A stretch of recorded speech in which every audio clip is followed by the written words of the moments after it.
నేను కట్ చేస్తా ఇక్కడ. కట్ చేసి మరి ఈ చిన్న అమ్మాయికి, ఈ 17 ఏళ్ళ అమ్మాయికి, 17 సంవత్సరాలున్న అమ్మాయికి బండి సాయి భగీరథ్ నిజంగా భయపడతాడా అనేది ఒకసారి ఎగ్జామిన్ చేద్దాం. బ్రదర్ ఫస్ట్ వీడియో తీసుకో.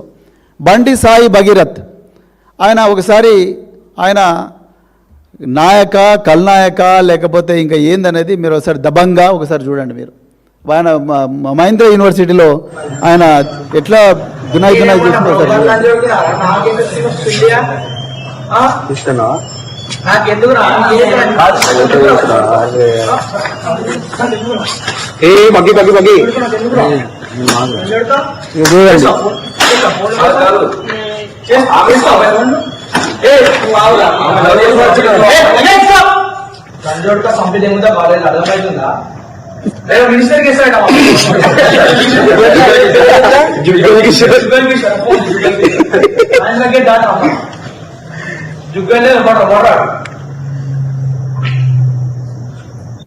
ఓకే, నెక్స్ట్ వీడియో చూడండి. ఇది ఓన్లీ శాంపుల్.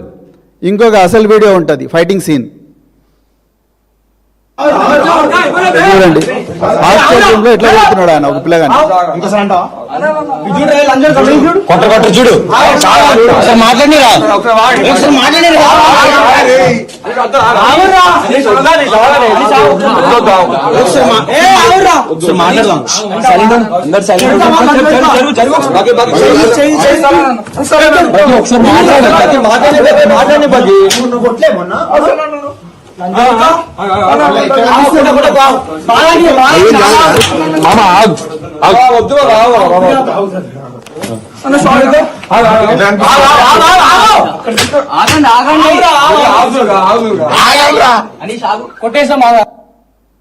ఇది బండి సాయి భగీరథ్ యొక్క శాంపుల్ వీడియో.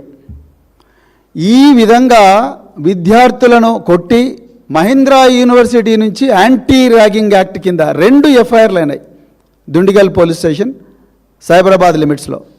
ఈ యాంటీ ర్యాగింగ్ కింద యూనివర్సిటీ నుంచి ఎక్స్పెల్ చేయబడ్డ ఈ బండి సాయి భగీరథ్ 17 ఏళ్ళ ఒక మైనర్ బాలికకు ఈయన భయపడతాడంట. మరి చెవిలో ఎవరు పూలు పెడుతున్నారో మరి కమలనాథులు మీరే చెప్పాలి. ఇక వాళ్ళు సోషల్ మీడియాలో ఏ విధంగా ఈ అమ్మాయిని ఎట్లా డీఫేమ్ చేస్తున్నారో అది కూడా మీకు చెప్తా ఇప్పుడే. సో అది అయిపోయింది. నిజానికి జరిగింది ఏమిటి మాకుండే సమాచారం మేరకు, అది తప్పైతే సైబరాబాద్ పోలీస్ కమిషనర్ మేము చెప్తున్న తప్పని ఆయన చెప్పాలి. నిజానికి జరిగింది ఏమిటయ్యా అంటే, ఈ బండి సాయి భగీరథ్ ఇతని వాలకం మీరు ఇంతకుముందే చూసిండ్రు. ఇక ఆయన ఫోటోలు ఇక చూడండి. ఆయన మన ఏమేమి విస్కీలు తాగుతున్నాడో మీరు చూడండి. కేంద్ర హోంశాఖ మంత్రి తనయుడైన బండి Sai Bhagirath, Chiranjeevi Bandi Sai Bhagirath Dewar's, Budweiser, Red Bull, vodka, White Label 90 ml కాదు ఇది, వైట్ లేబుల్, ఇంకా రకరకాల మద్యాలు తాగుతూ ఫోటో. ఇంకా ఘోరమైన ఫోటోలు ఉన్నాయి, అవి నేను చూపించదలుచుకోలేదు. అది అవసరం లేదు, ఇప్పుడు అవసరం లేదు. ఇక్కడ ఒక వ్యక్తి పర్సనాలిటీని దెబ్బతీసే కార్యక్రమం కానీ అలాంటి వ్యక్తిత్వం అది కాదు. ఇంకా మిగతా ఫోటోలు బాగాలేవు, వద్దు, అవసరం లేదు. సో ఇలాంటి పరిస్థితి మరి ఉన్న ఈ బాలుడు కాదు, ఈ యువకుడు జరిగింది ఏందా అంటే, ఒక కామన్ ఫ్రెండ్ ద్వారా ఈ చిన్న అమ్మాయి పరిచయం అయింది. వీళ్ళు అనుకుంటున్నట్టుగా, వీళ్ళ మీద నిందేస్తున్నట్టుగా 50,000 రూపాయలు ఎక్స్టార్షన్ చేసి బతికే కుటుంబం వీళ్ళది కాదు. వీళ్ళమ్మ, ఈ అమ్మాయి వాళ్ళమ్మ నిన్న పేట్ బషీరాబాద్ పోలీస్ స్టేషన్కు ఫార్చునర్ కారులో వచ్చింది. వీళ్ళ తండ్రికి కూడా ఒక బెంచ్ కారు ఉన్నది. వీళ్ళందరూ కూడా, ఈ అమ్మాయి కుటుంబం కూడా పేద కుటుంబం కాదు, బాగా డబ్బున్న కుటుంబం నుంచి వచ్చింది. తల్లికో కారు ఉంది, తండ్రికో కారు ఉంది.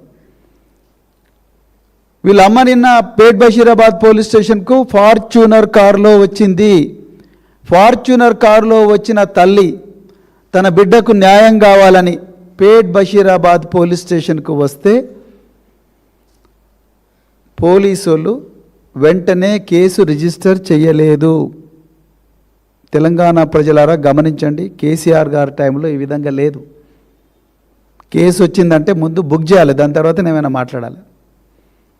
ఆమె వస్తే ముందు ఒక ఎస్ఐ మాట్లాడతాడు, ఆ ఎస్ఐ పేరు నేను చెప్పాను. ఎస్ఐ మాట్లాడతాడు, దీనిలో పెద్ద పెద్ద వాళ్ళు ఉన్నారు కదా, కేసు కంప్లైంట్ చేంజ్ చేయండి. సిఐ మాట్లాడతాడు, కేసు బుక్ కాదు. నిన్న సాయంత్రం దాదాపు 8 గంటలు తల్లి బిడ్డ కోసం, బిడ్డకు న్యాయం కోసం పోలీస్ స్టేషన్ దగ్గర తిరుగుతుంది. రాత్రి ఎప్పుడో ఆ కేసు ఎఫ్ఐఆర్, ఇంకా దానికి ఎఫ్ఐఆర్ బయటికి రాలే, పోక్సో కేసు కాబట్టి ఆ అమ్మాయి ఐడెంటిటీ ప్రొటెక్ట్ చేయడం కోసం పోలీసులు ఎఫ్ఐఆర్ రిలీజ్ చేస్తారేమో, రిలీజ్ చేయడం లేదేమో. కానీ గౌరవ సిపి సైబరాబాద్ గారు, మీరు ఎన్నో మంచి మంచి కార్యక్రమాలు